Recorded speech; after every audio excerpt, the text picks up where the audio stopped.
Hey friends, welcome to my channel. This is history with Soni. तो जो लोग मेरे चैनल पे नए हैं और जिन्होंने अभी तक चैनल को सब्सक्राइब नहीं किया है, तो फटाफट से चैनल को सब्सक्राइब कर लो और शेयर करना मेरे वीडियोस। तो आज हम लोग शुरू करने जाने वाले हैं एक नया वीडियो, एक नया लेसन जो कि मॉक टेस्ट पार्ट 3 है। अगर आपने मॉक टेस्ट के दोनों पार्ट्स पहले वाले नहीं देखे तो जरूर देख लो और चैनल को सब्सक्राइब कर लो, ताकि आने वाले जितने भी वीडियोस है, जितने भी मॉक टेस्ट है और जितने भी इंफॉर्मेटिव वीडियोस मैं बनाऊंगी, बुक रिव्यूज, इंटरेस्टिंग टॉपिक या फिर question answer series, PYQ series, जो भी इन्फॉर्मेशन मैं शेयर करूँ, ताकि आपको समय पे उसकी नोटिफिकेशन मिल जाए। तो वीडियो को लाइक कर देना, शेयर करना और सब्सक्राइब जरूर करना। ओके, तो चलिए फ्रेंड्स, शुरू करते हैं आज का वीडियो। और ये कि मॉक टेस्ट पार्ट 3 है। और सबसे पहले मैं अपने बारे में थोड़ा सा इन्फॉर्मेशन दे दूं। अगर आप मुझे नहीं जानते हैं तो मैं अनअकैडमी पे वेरीफाइड एजुकेटर हूँ और NDA नेट की कैटेगरी में 1 साल से हिस्ट्री की लाइव क्लासेस दे रही हूँ। तो अगर आप मुझे अनअकैडमी पे मेरी क्लासेस लेना चाहते हो, लाइव क्लासेस लेना चाहते हो, जो कि बिल्कुल सिलेबस के अकॉर्डिंग स्ट्रक्चर्ड कोर्स होता है, तो आप लोग फटाफट से मुझे अनअकैडमी पे ज्वाइन कर लो। अनअकैडमी पे आप मुझे जाके NDA नेट की कैटेगरी में सर्च कर सकते हो सोनी कुमारी के नाम से, और वहां पे आप मुझे जाके फॉलो कर लेना। फॉलो करने के बाद से मेरे सारे कोर्सेज आपके विजिबल हो जाएंगे और फिर भी आपको कुछ भी ढूंढना नहीं पड़ेगा। और अगर आप ज्वाइन करना चाहते हो तो आपको एक कोड यूज करना पड़ेगा। वो कोड है सोनी1410। सोनी1410 ये रेफरल कोड है। इसको यूज करने पे आपको 10% का डिस्काउंट मिल जाएगा। ओके, और अगर आपने ज्वाइन करना है या फिर वीडियो से रिलेटेड या फिर आपके कोई भी क्वेश्चन है, सजेशंस है, वो आप कमेंट बॉक्स में लिख के मुझे जरूर बताइए। तो चलिए फ्रेंड, शुरू करते हैं आज का लेसन। और इसमें आज हम लोग 10 क्वेश्चन डिस्कस करने वाले हैं। तो शुरू करते हैं पहले क्वेश्चन से। तो पहला क्वेश्चन है फ्रेंड्स, एंशिएंट इंडियन हिस्ट्री से ही बेसिकली सारे कोर्सेज है आज की, क्योंकि एंशिएंट इंडियन हिस्ट्री हमारा बेस है। तो मैं एंशिएंट इंडियन हिस्ट्री से ही क्वेश्चन शुरुआत करूंगी। बाकी आपको जैसी भी वीडियोस आगे चाहिए आप जरूर मुझे लिख के बताइए कमेंट बॉक्स में। निम्न में से हुन शासकों के संदर्भ में से कौन सी तथ्य सत्य नहीं है? हुन शासकों की बात हो रही है। फर्स्ट क्वेश्चन है, 4 ऑप्शन है आपके पास, आपको ये बताना है कि कौन सा तथ्य सत्य नहीं है, मतलब कि गलत है। पहला है, हुनों का प्रथम भारतीय आक्रमण खुशनवाज के नेतृत्व में हुआ था। भारत में हुनों की सत्ता का वास्तविक संस्थापक मिहिर कुल था। हुनों ने केवल चांदी और तांबे की मुद्राएं ही जारी की थी और तोरमाण को जैन धर्म में दीक्षित हरिगुप्त ने किया था। ठीक है, आपको पढ़ के अच्छे से इसके आंसर देने हैं कि कौन सा आपको इसमें गलत लग रहा है। अगर आप चाहते हो कि वीडियो थोड़ा सा स्लो हो जाए या फिर मॉक टेस्ट देना चाहते हो, तो थोड़ा सा वीडियो को पॉज कर लो और अपने आप को जांचने की कोशिश करो कि आपने कितने आंसर सही दिए, कितने गलत दिए। तो फिलहाल इसका सही ऑप्शन है फ्रेंड्स कि भारत में हुनों की सत्ता का वास्तविक संस्थापक मिहिर कुल नहीं था, बल्कि तोरमान था, इसका पिता। ठीक है, मिहिर कुल का पिता तोरमान था वास्तविक सत्ता का संस्थापक। रही बात पहले ऑप्शन की, तो हुनों का प्रथम भारतीय आक्रमण खुशनवाज के नेतृत्व में स्कंदगुप्त के समय हुआ है। गुप्त वंशी शासक स्कंदगुप्त के समय 455 से 456 ईस्वी में हुआ था। उन्होंने चांदी और तांबे, दो धातुओं की मुद्राएं ही जारी की थी, ये भी सही है। और तोरमान को जैन धर्म में दीक्षित हरिगुप्त ने किया था, ये भी बिल्कुल सही ऑप्शन है। तोरमान का बेटा हुआ मिहिरकुल, जो कि पक्का शैव समर्थक था, भगवान शिव का भक्त था वो। ठीक है, सेकेंड क्वेश्चन है फ्रेंड्स, गाथा सप्तशती का लेखक कवि हाल निम्न में से किस वंश का शासक था? गाथा सप्तशती का लेखक था कवि हाल, जो कि एक शासक भी था। वो किस वंश से रिलेट करता था? मौखरी वंश, कदम्ब वंश, औलिकर वंश, सातवाहन वंश। ये सारे क्वेश्चन और सारे टॉपिक्स मैं प्लस में करवा रही हूँ। आई थिंक प्लस वाले स्टूडेंट जिनको पता है। जो लोग नए हैं क्लास में या फिर क्लासेस लेना चाहते हैं बिल्कुल डीप से आपके सिलेबस के अकॉर्डिंग, तो फटाफट से ज्वाइन कर सकते हो अनअकैडमी। ये बिल्कुल राइट टाइम है कि आप ज्वाइन करो, ताकि अच्छे से तैयारी हो जाए नेक्स्ट एग्जाम के लिए। तो फ्रेंड्स, इसका सही ऑप्शन होगा सातवाहन वंश। सातवाहन वंश का 17वां शासक था कवि हाल। ये हाल एक कवि भी था, ये बेसिकली शासक।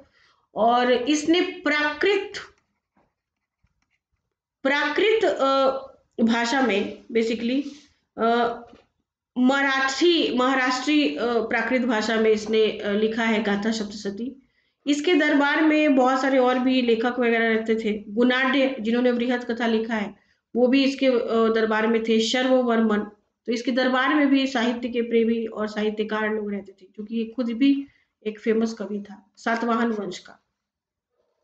बढ़ते हैं थर्ड क्वेश्चन की ओर। थर्ड क्वेश्चन भी सातवाहन शासकों से ही रिलेटेबल है। निम्नलिखित में से किस सातवाहन शासक की उपाधि दक्षिणापथेश्वर की थी? वशिष्ठी पुत्र पुलुमावी, सिमुक, यज्ञश्री शतकर्णी या फिर हाल? किस सातवाहन शासक की उपाधि दक्षिणापथेश्वर की थी? तो फ्रेंड्स, सातवाहन वंश की स्थापना सिमुक ने की थी, और शतकर्णी प्रथम, जिसकी वाइफ रानी नगनिका भारत की प्रथम महिला शासिका के तौर पर जानी जाती है, और उसी वंश के किस शासक की उपाधि दक्षिणापथेश्वर की थी? तो फ्रेंड्स, इसका सही ऑप्शन होगा वशिष्ठी पुत्र पुलुमावी। इसकी उपाधि थी दक्षिणापथेश्वर। फोर्थ क्वेश्चन है, निम्नलिखित में से कौन सा हड़प्पा कालीन स्थल लघु हड़प्पा के नाम से जाना जाता है? ये छोटे से बेसिक से क्वेश्चन है, जो कि बेसिकली हम लोग क्या करते हैं कि टफ चीजों को पढ़ने के चक्कर में इजी वाली चीजें या फिर कॉमन वाली चीजें छोड़ देते हैं। इसके चार ऑप्शन है, धोलावीरा, लोथल, चहुंदड़ो, नॉट समुद्रो, चहुंदरो। ओके, इसको थोड़ा सा राइट कर लेना। कालीबंगा।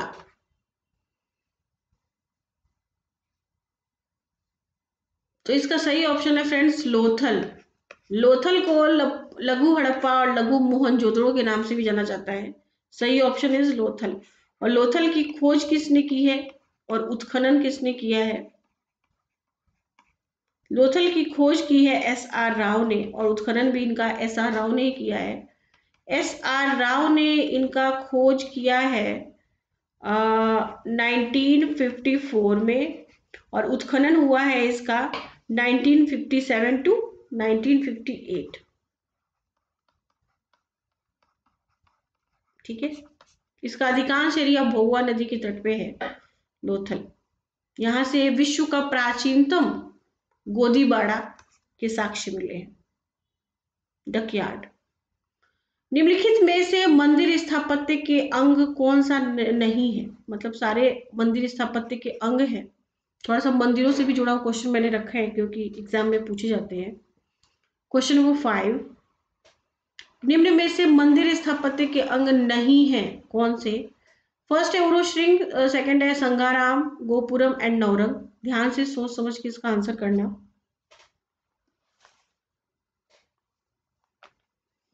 तो फ्रेंड्स, इसका सही ऑप्शन होगा, आई थिंक सबको पता होगा, ये बड़ा इजी क्वेश्चन था, संगाराम, है ना। संगाराम बोला गया है बौद्ध विहारों को। बौद्ध विहार संगाराम के नाम से जाने जाते हैं। ये दो शब्दों से मिलके बना है, संघ प्लस आराम। आराम विहारों को भी बोलते हैं, और संघ मतलब संघों को दान में देने के लिए, दान में जो दी गई थी, जो क्षेत्र दिया जाता है, या फिर जैसे विहारों का निर्माण करा के शासक दान में दे देते थे बौद्ध संघ के लिए, भिक्षुओं के लिए। ठीक है, तो उसको संघाराम के नाम से भी जाना जाता था। तो ये संघाराम बौद्ध स्थापत्य से जुड़ा हुआ है, विहार को बोलते हैं संघाराम। उरुश्रृंग, गोपुरम और नवरंग तीनों मंदिर स्थापत्य के अंग हैं। उरुश्रृंग छोटे छोटे जो बेसिकली शिखर होते हैं उनको उरुश्रृंग बोला है। गोपुरम मंदिर के प्रवेश द्वार पे, जैसे साउथ में आपने मंदिर वगैरह देखे होंगे, मंदिर का जो प्रवेश द्वार होता है उसके ऊपर नक्काशी वगैरह की रहती है, यहाँ पे मूर्तियां वगैरह बनाई रहती हैं, तो ये गोपुरम कहलाता है। नवरंग क्या कहलाता है? नवरंग है बहुत सारे स्तंभों वाला है, एक बड़ा सा हॉल होता है। पहले क्या थी, लिपाक्षी मंदिर में आप लोगों ने लिपाक्षी मंदिर के चित्र वगैरह देखे होंगे इमेजेस में, तो स्तंभों वाला भवन नवरंग के नाम से जाना जाता है। तो इस तीनों मंदिर स्थापत्य के अंग है, से रिलेट करते हैं। सर्वप्रथम किस काल में मंदिर में गोपुरम बनाए गए? तो गोपुरम से ही जुड़ा हुआ एक और क्वेश्चन है। गोपुरम जैसा कि मैंने बताया, प्रवेश द्वार के ऊपर जो एक संरचना होती थी।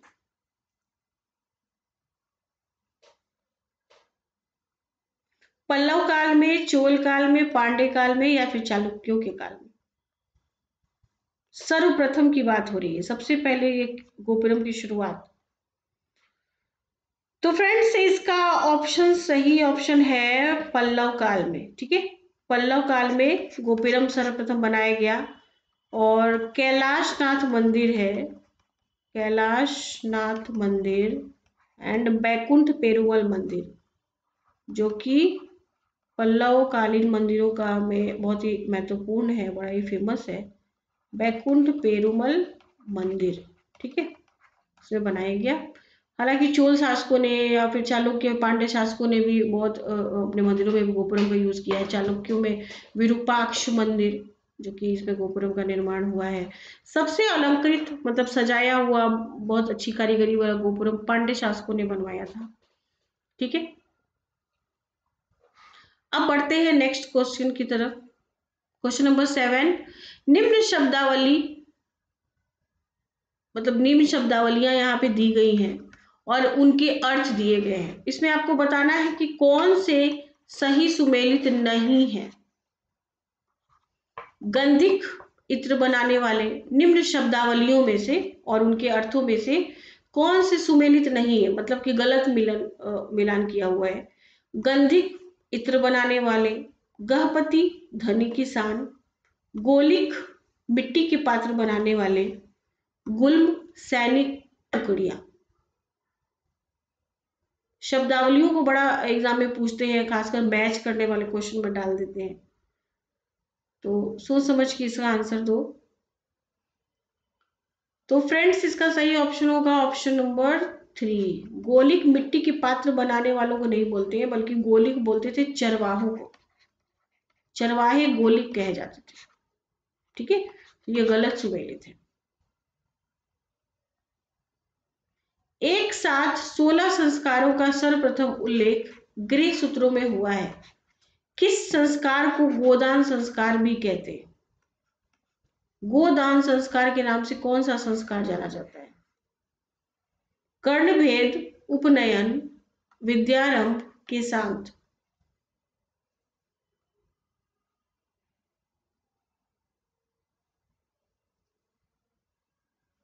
तो फ्रेंड्स इसका सही ऑप्शन है केशांत। ठीक है, केशांत संस्कार जो है उसको दूसरे नाम से गोदान संस्कार के नाम से भी जाना जाता है। ये इस अवसर पे गाय का दान किया जाता था अपने गुरु को, तो इसीलिए इसको गोदान संस्कार भी कहते हैं। तो पहली बार किशोरावस्था में जब दाढ़ी मूछ वगैरह बनवाते थे विद्यार्थी, तो ये केशांत संस्कार होता था। ठीक है, और इस अवसर पे वो गाय का दान करते थे। बौद्ध ग्रंथ में विनय पिटक में 3 प्रकार के दासों की चर्चा की गई है। इनमें से किस बौद्ध ग्रंथ में दासता से मुक्ति के 3 उपाय बताए गए हैं? तो ऐसे शब्द दास, कौटिल्य का अर्थशास्त्र, 16 संस्कार, स्त्री धन बड़े पूछे जाते हैं एग्जाम में। आप बताओ कि किस बौद्ध ग्रंथ में दासता से मुक्ति के 3 उपाय बताए गए कि भाई दासता से मुक्त हो जाएगा कोई व्यक्ति? क्योंकि दास प्रथा एंशिएंट इंडियन हिस्ट्री में और बौद्ध धर्म जैन धर्म के समय समकालीन बड़ा दास प्रथा। आप लोगों को पता ही है कि चंद्रगुप्त को भी खरीदा था चाणक्य ने, पहले उसको दास के तौर पे एक शिकारी ने रखा था। सो ऑप्शन है इसके दीर्घ निकाय, मंजिम निकाय, कुंदक निकाय, अंगुत्तर निकाय। तो सही ऑप्शन है दीघ निकाय। दीघ निकाय में दासता से मुक्ति के 3 उपाय बताए हैं।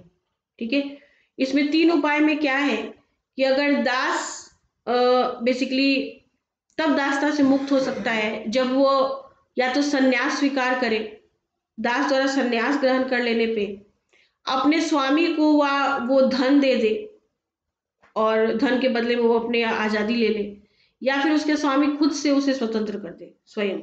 ठीक है, तो ये 3 प्रकार के उपाय दीघ निकाय में बताए गए हैं।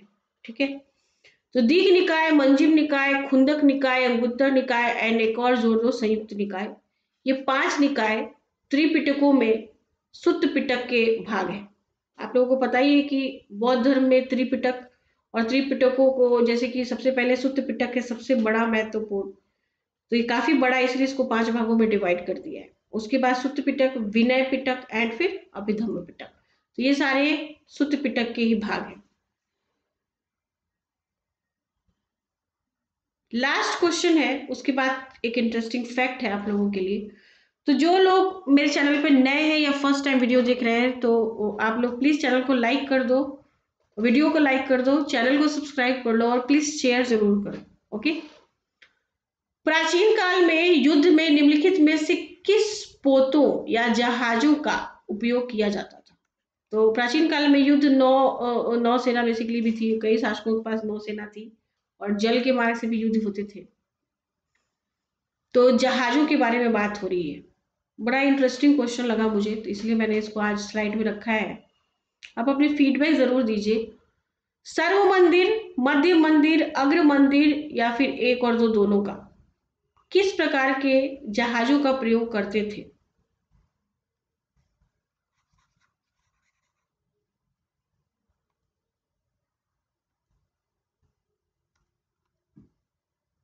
तो फ्रेंड्स, इसका सही ऑप्शन है अग्र मंदिर। थोड़ा सा इसको हम लोग अच्छे से डिस्कस करेंगे, एक इंटरेस्टिंग फैक्ट है। तो आज मैंने इसी को रखा है कि थोड़ा सा इसी के बारे में लोग चर्चा करेंगे। फिलहाल इस क्वेश्चन का सही आंसर है कि युद्ध के लिए अग्र मंदिर जैसे जहाजों का प्रयोग करते थे। थोड़ा सा इसके बारे में और जान लेते हैं। महत्वपूर्ण तथ्य में इसी को रखा है मैंने। युक्ति कल्पतरु में संस्कृत में लिखा हुआ एक ग्रंथ है जिसका संबंध प्राचीन काल में जहाज निर्माण में उपयोग की जाने वाली विभिन्न तकनीकों से है। सबने पढ़ा है युक्ति कल्पतरु में जहाज में निर्माण की विभिन्न तकनीकों के बारे में उल्लेख किया गया है और ये पुस्तक संस्कृत भाषा में लिखी है। ये भी एक इंटरेस्टिंग और इम्पॉर्टेंट फैक्ट है। इस पुस्तक में जहाज के अनेक प्रकार और उसके निर्माण में उपयोग की जाने वाली अनेक वस्तुओं के बारे में विस्तार से वर्णन किया गया है कि जहाज कितने प्रकार के बनेंगे, उसको बनाने में किन किन वस्तुओं का प्रयोग होता है। इस पुस्तक में जहाज के विभिन्न प्रकार और उनके निर्माण में प्रयोग की जाने वाली वस्तुओं के बारे में वर्णन है, प्लस कक्षों की लंबाई और स्थिति के अनुसार जहाज को निम्न भागों में बांटा गया था। पहला है सर्व मंदिर। इसमें डेक की एक छोर से दूसरी छोर तक कक्ष बने होते थे और इनका उपयोग शाही जल यात्रा, राजा महाराजा जो अब जा रहे हैं एक जगह से दूसरी जगह, शाही जल यात्रा और घोड़ों के परिवहन के लिए, घोड़ों को एक जगह से दूसरे जगह ले जाने के लिए करते थे। ये सर्व मंदिर कहलाते थे। मध्य मंदिर, इसमें डेक के बीच वाले हिस्से में कक्ष होते थे और इसका प्रयोग आनंद यात्रा के लिए करते थे। अग्र मंदिर, इसका प्रयोग करते थे युद्धों के लिए। तो हमारा यही क्वेश्चन था, अग्र मंदिर। ठीक है, देख सकते हो युद्ध के लिए प्रयोग करते थे। ठीक है, तो आज का यही था 10 क्वेश्चन फ्रेंड्स। आई होप आपको आज के क्वेश्चन इंटरेस्टिंग लगे होंगे और इम्पोर्टेंट भी लगे होंगे। तो ऐसे ही बहुत सारे मॉक टेस्ट आने वाले हैं, क्योंकि एग्जाम जैसे जैसे नजदीक आएगा वैसे वैसे मैं वीडियोस डालूंगी और आपके लिए काफी हेल्पफुल होंगे। तो जो लोग मेरे चैनल पे नए हैं और अभी तक चैनल से नहीं जुड़े हैं तो सब्सक्राइब कर लो, ताकि सारे आने वाले वीडियोस की नोटिफिकेशन मिल जाए, कुछ भी मिस ना हो। और जो लोग ज्वाइन करना चाहते हैं अनअकैडमी, वो नीचे कमेंट बॉक्स में लिख के मुझे बता सकते हैं। और मेरा रेफरल कोड है सोनी1410, इसको टाइप करेंगे। और आप लोग बहुत सारे बच्चे ऐसे हैं जो फर्स्ट टाइम स्पेशल क्लासेस में जुड़ेंगे, तो कोड अनलॉक करने के लिए भी, अनलॉक करना होता है स्पेशल क्लासेस देखने के लिए, तो अनलॉक करने के लिए भी आप मेरा कोड यूज कर सकते हो। This is Soni 1410। इसको आपको टाइप करना होता है बिना किसी स्पेस के, ठीक है, तभी ये कोड काम आता है। तो आज की वीडियो में इतना ही है फ्रेंड्स। आई होप आपको आज की वीडियो पसंद आई होगी। मिलते हैं नेक्स्ट वीडियो में। अपने क्वेश्चंस, क्वेरीज, अपने सजेशंस आप मुझे नीचे नीचे कमेंट बॉक्स में लिख के बता सकते हो। ओके फ्रेंड्स, तब तक के लिए बाय, पढ़ते रहिए।